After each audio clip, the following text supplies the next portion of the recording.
Tan pronto como subió en el coche, hizo un repaso urgente de la carta póstuma y ordenó al cochero que lo llevara a una dirección difícil en el antiguo barrio de los esclavos.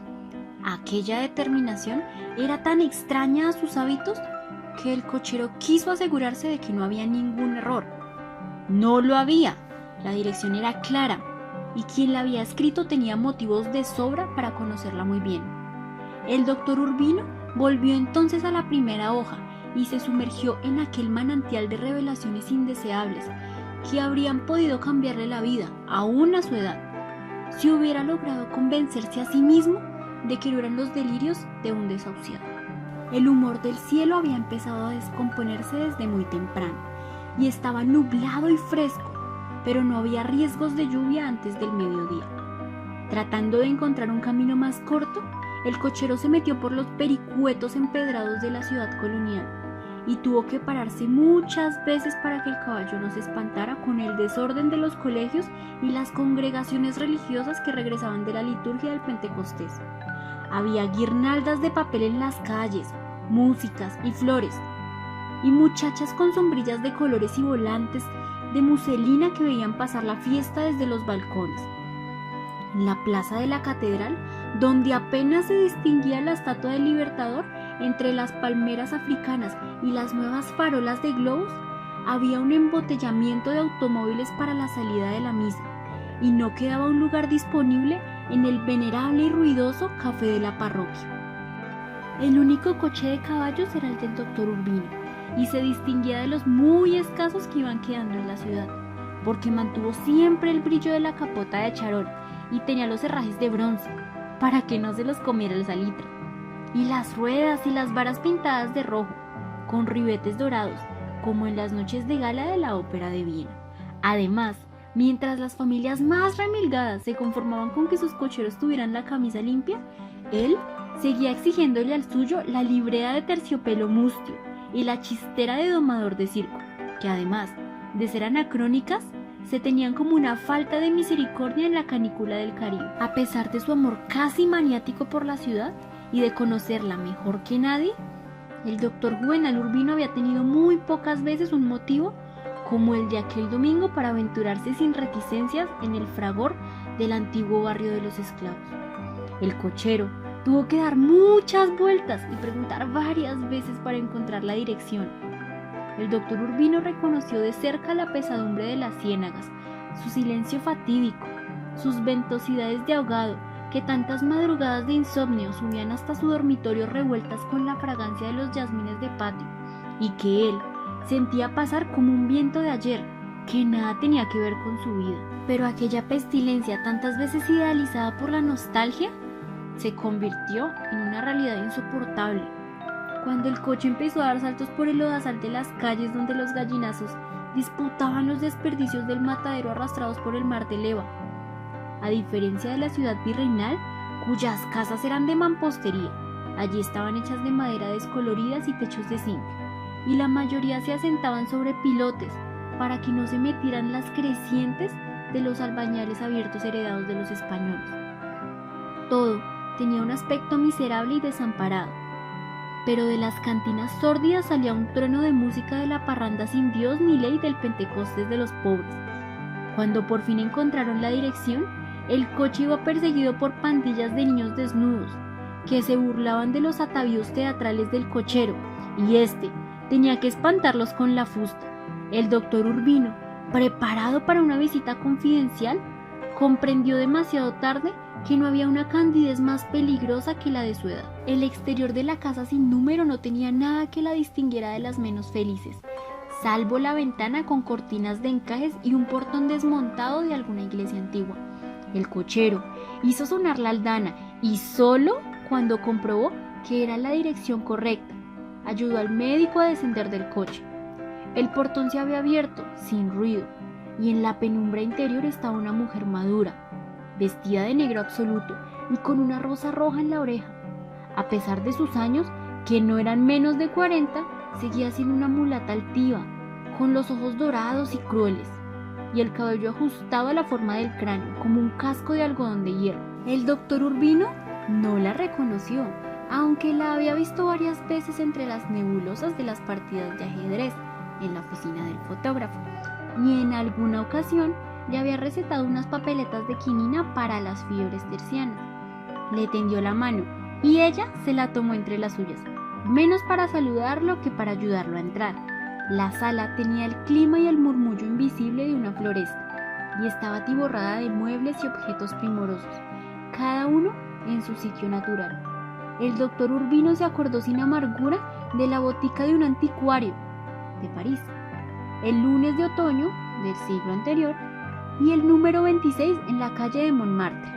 La mujer se sentó frente a él y le habló en un castellano difícil. «Esta es su casa, doctor». No lo esperaba tan pronto. El doctor Urbino se sintió delatado. Se fijó en ella con el corazón. Se fijó en su luto intenso, en la dignidad de su congoja. Y entonces comprendió que aquella era una visita inútil, porque ella sabía más que él, de todo cuanto estaba dicho y justificado en la carta póstuma de Jeremías de Cinnamomum.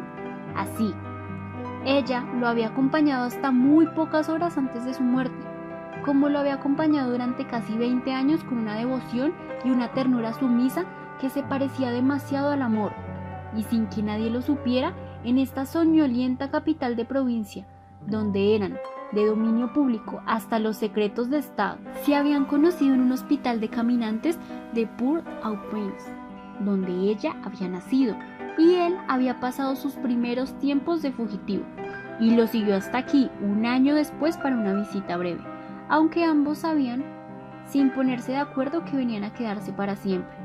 Ella se ocupaba de mantener la limpieza y el orden del laboratorio una vez por semana, pero ni los vecinos peor pensados confundieron las apariencias con la verdad, porque suponían, con todo el mal pensado del mundo, que la invalidez de Jeremías de Cinnamomum no era solo para caminar. El mismo doctor Urbino lo suponía por razones médicas bien fundadas y nunca lo había creído que tuviera una mujer si él mismo no se lo hubiera revelado en una carta. De todos modos, le costaba trabajo entender que dos adultos libres y sin pasado, al margen de prejuicios de una sociedad ensimismada, hubieran elegido el azar de los amores prohibidos. Ella se lo explicó, era su gusto. Además, la clandestinidad compartida con un hombre que nunca fue suyo por completo y que en más de una vez conocieron la exposición instantánea de la felicidad, no le pareció una condición indeseable. Al contrario, la vida le había demostrado que tal vez fuera ejemplar. La noche anterior habían ido al cine, cada uno por su cuenta y en asientos separados, como iban por lo menos 2 veces al mes desde que el inmigrante italiano don Galileo da Conte instaló un salón a cielo abierto en las ruinas de un convenio del siglo XVII. Vieron una película basada en un libro que había estado de moda el año anterior y que el doctor Urbino había leído con el corazón desolado por la barbarie de la guerra, sin novedad en el frente. Se reunieron luego en el laboratorio y ella lo encontró disperso y nostálgico y pensó que era por las escenas brutales de los heridos moribundos en el fango. Tratando de distraerlo, lo invitó a jugar ajedrez y él había aceptado por complacerlo, pero jugaba sin atención, con las piezas blancas, por supuesto, hasta que descubrió, antes que ella, que iba a ser derrotado en 4 jugadas más, y se rindió sin honor. El médico comprendió entonces que el contendor de la partida final había sido ella, y no el general Jerónimo Argote, como él lo había supuesto. Murmuró asombrado. Era una partida maestra. Ella insistió en que el mérito no era suyo, sino que Jeremías de Cinnamomum, extraviado ya por las brumas de la muerte, movía las piezas sin amor. Cuando interrumpió la partida, como a las 11:15, pues ya se había acabado la música de los bailes públicos, él le pidió que lo dejara solo. Quería escribir una carta al doctor Juvenal Urbino, a quien consideraba el hombre más respetable que había conocido, y además un amigo del alma, como le gustaba decir, a pesar de que la única afinidad de ambos era el vicio del ajedrez, entendido como un diálogo de la razón y no como una ciencia. Entonces, ella supo que Jeremías de Cinnamomum había llegado al término de la agonía y que no le quedaba más tiempo de vida que el necesario para escribir la carta. El médico no podía creerlo. «De modo que usted lo sabía», exclamó. «No solo lo sabía», confirmó ella, «sino que lo había ayudado a sobrellevar la agonía con el mismo amor con que lo había ayudado a descubrir la dicha, porque eso habían sido sus últimos 11 meses, una cruel agonía. Su deber era denunciarlo, dijo el médico. Yo no podía hacerle eso, dijo ella. Lo quería demasiado. El doctor Urbino, que creía haberlo oído todo, no había oído nunca nada igual. Y dicho de un modo tan simple, la miró de frente con los 5 sentidos para fijarla en su memoria, como era en aquel instante. Parecía un ídolo fluvial, impávida dentro de un vestido negro, con los ojos de culebra y la rosa en la oreja. Mucho tiempo atrás, en una playa solitaria de Haití, donde ambos yacían desnudos después del amor, Jeremías de Sinamur había suspirado de pronto. Nunca seré viejo. Ella lo interpretó como un propósito heroico de luchar sin cuartel contra los estragos del tiempo. Pero él fue más explícito. Tenía la determinación irrevocable de quitarse la vida a los 60 años.